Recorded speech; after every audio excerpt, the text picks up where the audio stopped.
One man stood before thousands and spoke for 6 consecutive days, 36 hours and 31 minutes without stop.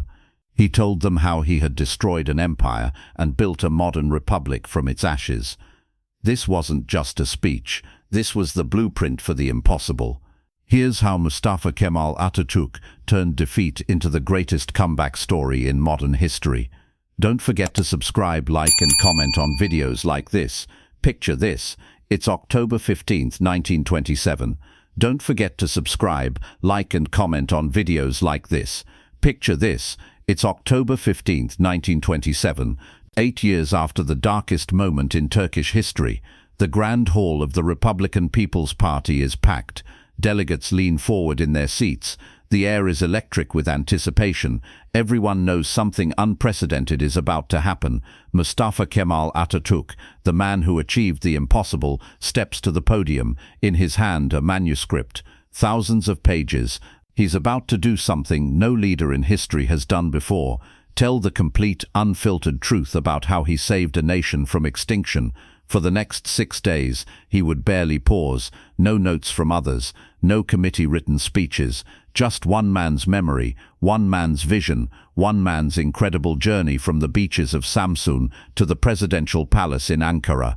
What nobody in that room knew was that this speech, this nutuk, would become the founding document of modern Turkey, a textbook for independence movements worldwide, and a masterclass in leadership that military academies would study for the next century. But here's what shocked everyone in that room. May 19, 1919. The journey begins. Let's rewind to where it all started. May 19, 1919. The Ottoman Empire is dying. Not metaphorically, literally dying. World War I has ended in catastrophic defeat. The empire that once stretched across 3 continents is now a corpse being carved up by victorious powers. Istanbul, the glorious capital, is occupied. Foreign soldiers patrol the streets where sultans once ruled. The British, French, Italian, and Greek flags fly over Turkish soil. The situation isn't just bad, it's apocalyptic. Here's what most people don't know. The Sultan's government in Istanbul has become a puppet. They're taking orders from occupying forces. The empire's army has been disbanded. Weapons are being collected and destroyed. The population is starving. War criminals are being hunted. The Treaty of Sèvres, a death sentence for Turkish independence, is being prepared. Into this nightmare steps Mustafa Kemal. He's 38 years old, a general, a war hero from Gallipoli. But here's the critical detail that changes everything. He's being sent away from Istanbul. The government thinks they're getting rid of a troublemaker. They're actually lighting the fuse of a revolution. The chapter that made world leaders obsessed. The secret mission that wasn't secret. Atatürk boards a decrepit ship called Bandama on May 16, 1919. His official mission, Inspector of the Ninth Army, sent to Samsun to investigate reports of unrest and disarm rebellious groups. His real mission, something the Sultan's government couldn't even imagine. In Nutuk, Atatürk reveals what was really going through his mind on that ship. He knew with absolute certainty that he was never coming back to Istanbul as an Ottoman general. He was going to Anatolia to start a revolution. But he couldn't tell anyone. Not yet. The genius of this moment, he was using the Sultan's own orders to position himself for rebellion. The government was literally funding and authorizing the beginning of their own end. Atatürk describes his feelings during that voyage. I was certain that the Turkish nation would not accept remaining under foreign occupation. I also knew that attempts at resistance were being made in various parts of Anatolia. What was needed was to unite these scattered efforts under a national organization with a defined goal. Think about the audacity. A general still technically serving the Sultan, already planning to overthrow the entire system. This wasn't impulsive. This was calculated genius. What nobody expected was what happened next. Samsun, the first step into the unknown. May 1919. Early morning. The Bandama arrives at Samsun, a port city on the Black Sea coast. Mustafa Kemal steps onto Anatolian soil. This moment, seemingly ordinary, would later be celebrated as the birth of the Turkish War of Independence. Here's what makes Nutuk so powerful at this point.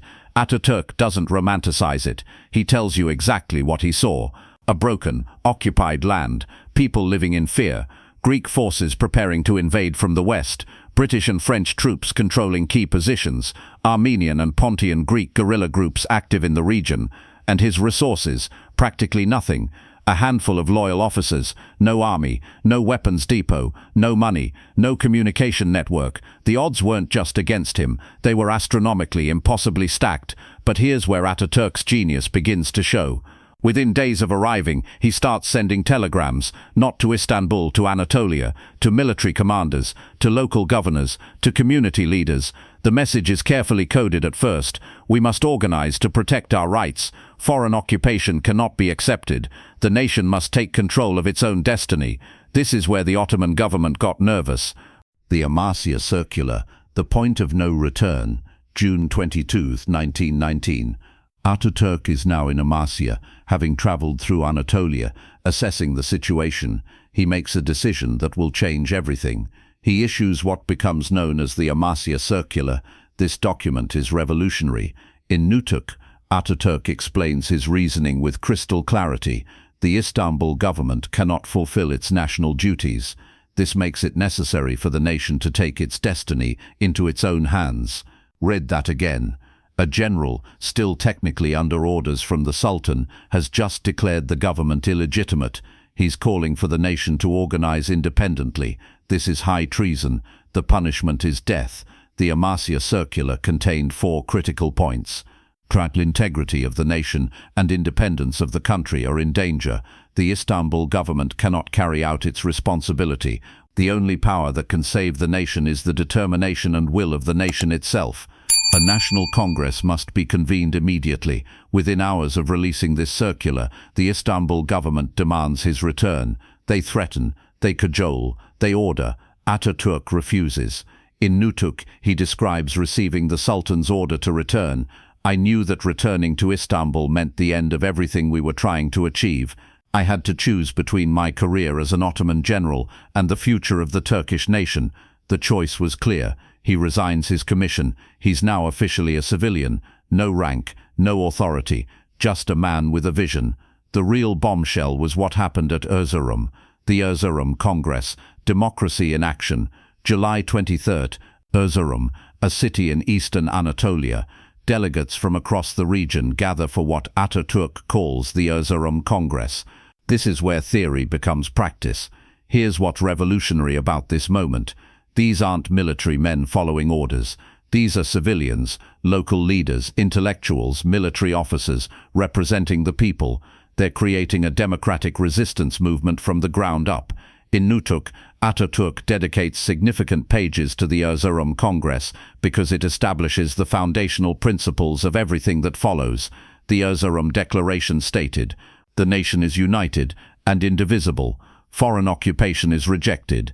If the Istanbul government cannot protect national rights, a provisional government will be formed. National will is supreme." Notice something crucial here. Atatürk isn't declaring himself dictator. He's building consensus. He's elected chairman of the Congress by the delegates. He's establishing legitimacy through democratic means. One delegate challenged him during the Congress. In Nutuk, Atatürk recalls the exchange. The delegate questioned whether they had the right to make such momentous decisions. Atatürk's response, "Who has more right than the representatives of the people to decide the future of this nation? Certainly not a government bowing to foreign occupation." The hall erupted in applause. The point was made. Legitimacy comes from the people, not from imperial appointment. Wait until you hear what happened at Sivas. Sivas Congress. The nation takes form. September 4th, 1919. Sivas. If Erzurum was regional, Sivas is national. Delegates from all over Anatolia converge. This is the moment the scattered resistance becomes an organized national movement. Atatürk's description of the Sivas Congress in Nutuk reveals the intense political maneuvering behind the scenes. There were factions, disagreements. Some wanted to accept a mandate from America or Britain. Some wanted to restore the Sultan to full power. Some advocated different approaches to resistance. Atatürk had to navigate all of this while maintaining unity. His strategy, focus on non-negotiable principles, complete independence, no mandates, no protectorates, no foreign control, national sovereignty residing with the people, organization of national defense, rejection of any treaty that compromises territorial integrity.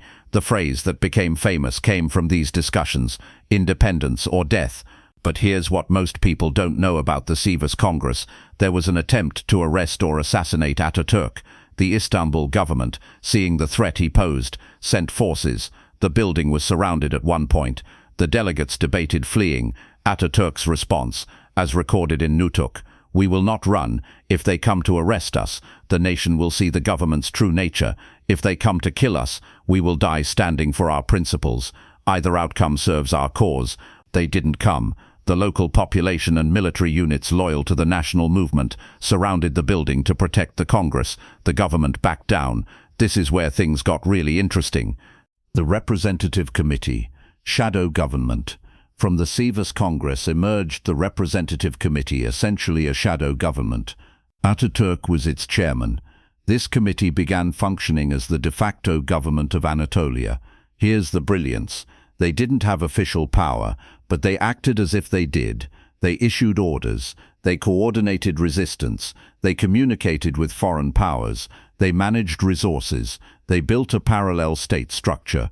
In Nutuk, Atatürk explains the strategy. The Istanbul government had authority without legitimacy. We had legitimacy without authority. The question was which would prove more powerful in the long run.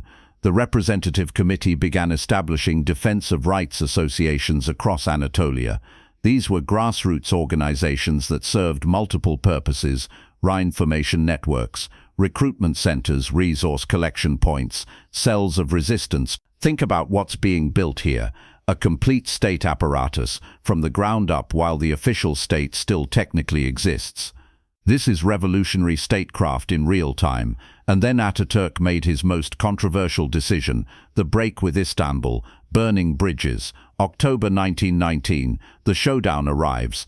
The Istanbul government orders Atatürk to disband the national movement. They threaten military action. They brand him a traitor. They issue death sentences in absentia. His response: in Nutuk, Atatürk writes, "I informed them that we would not disband, we would not submit, and we would not recognize any government that does not serve the national will." But here's where it gets dramatic. The Sultan himself sends personal appeals. Remember, Atatürk was an Ottoman general. The Sultan was his sovereign. Centuries of tradition demanded obedience. Breaking with the Sultan wasn't just political, it was cultural sacrilege.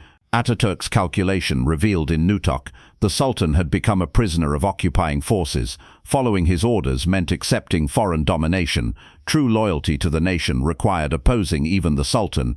This is the psychological break that enabled everything that followed. Once you've rejected the Sultan's authority, everything becomes possible. The Istanbul government collapsed in political crisis. A new government formed, this one more sympathetic to nationalist goals. They called for elections to form a new parliament, one that would include Anatolian delegates.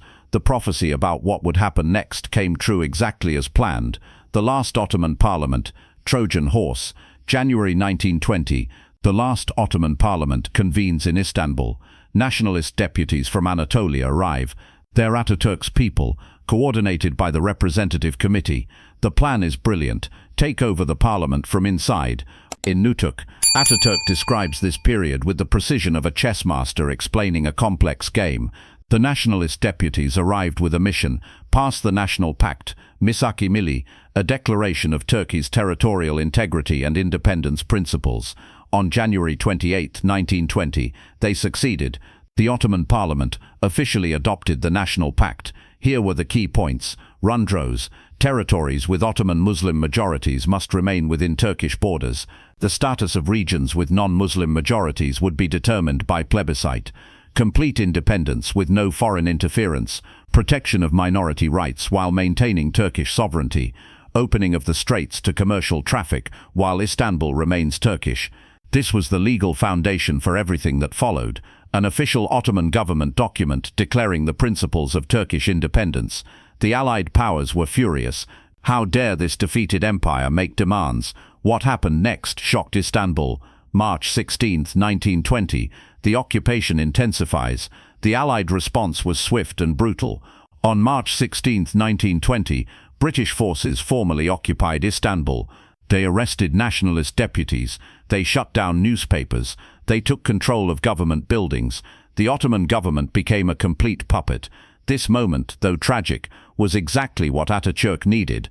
In Nutuk, he explains, the occupation of Istanbul removed any doubt about the necessity of our movement. Anyone who still believed the government could protect Turkish interests could see the truth with their own eyes. The arrested deputies who escaped fled to Anatolia. Others sent messages, "The only hope is with you." Atatürk's response was to call for the formation of a new assembly, not in occupied Istanbul but in Ankara. Not an Ottoman parliament, but a grand national assembly representing the Turkish people directly. This is the moment everything changed.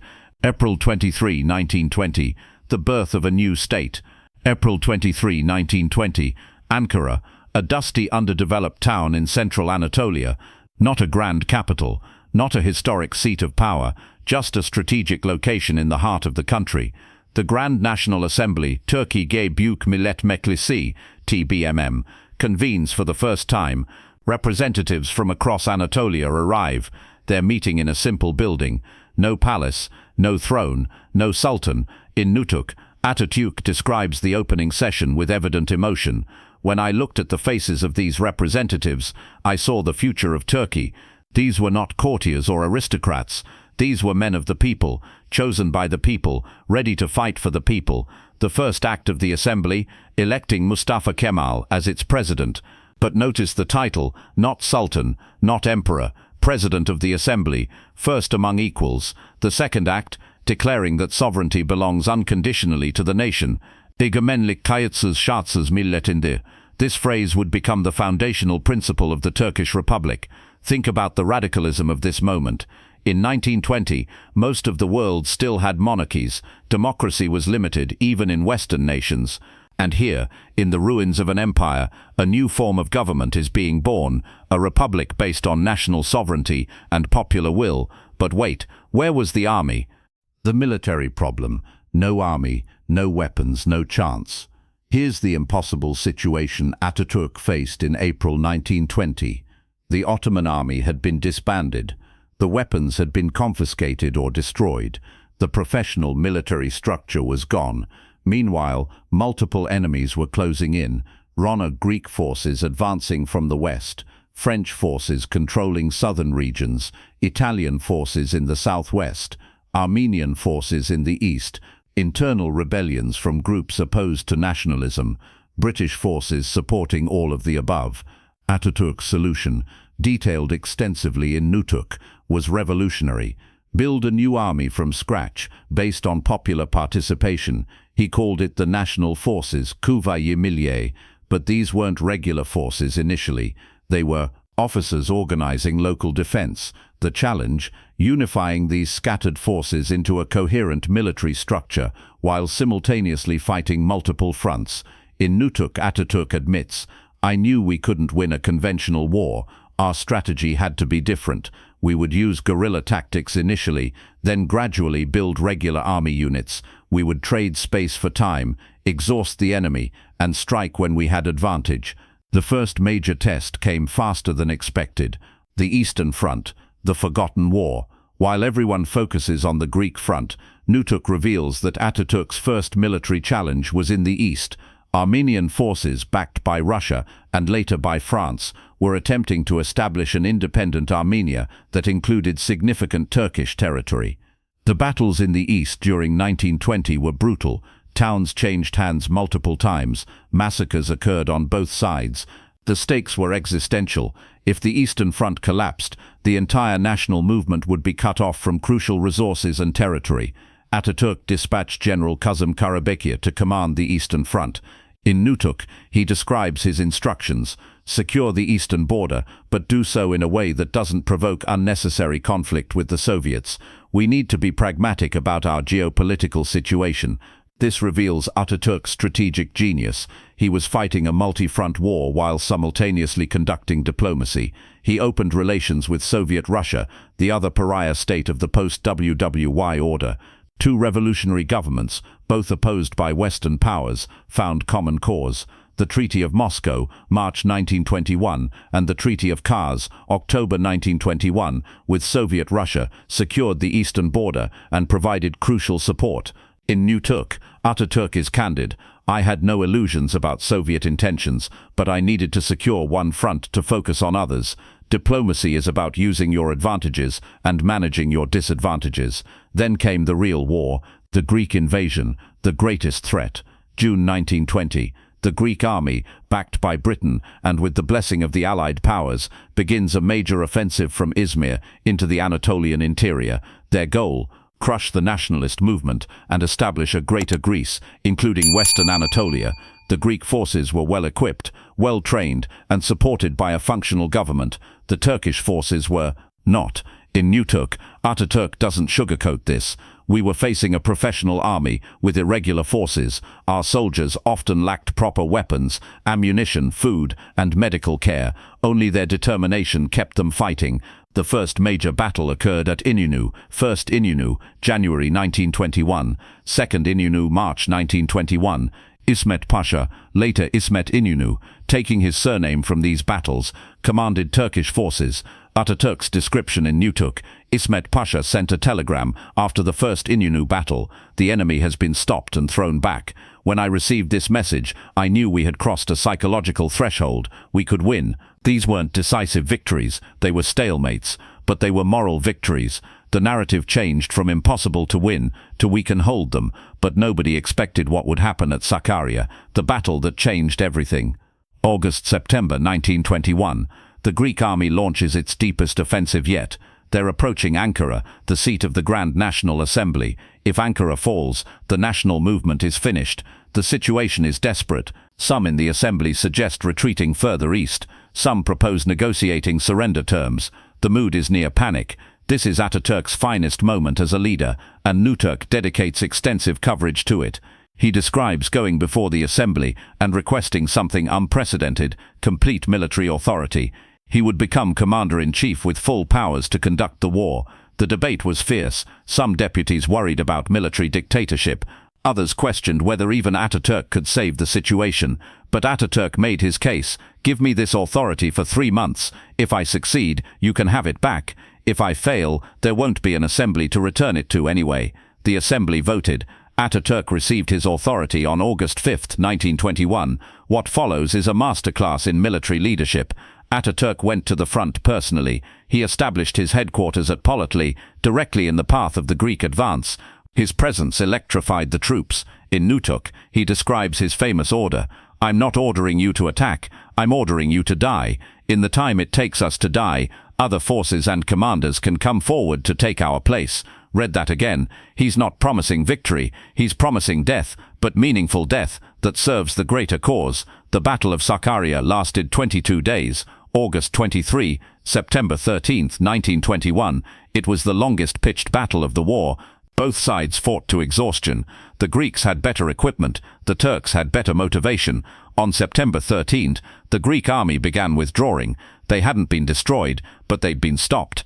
More importantly, they'd been broken psychologically. The final victory would come, but not yet. The year of preparation, 1921, 1922. After Sakarya, Atatürk did something many commanders wouldn't have. He waited. For nearly a year there was no major offensive. Why? Atatürk explains his reasoning with characteristic clarity. We had stopped the enemy, but we weren't ready to destroy them. We needed time to build a proper army, accumulate supplies, and prepare a decisive blow. Patience was as important as courage. During this year, the military was professionalized and reorganized.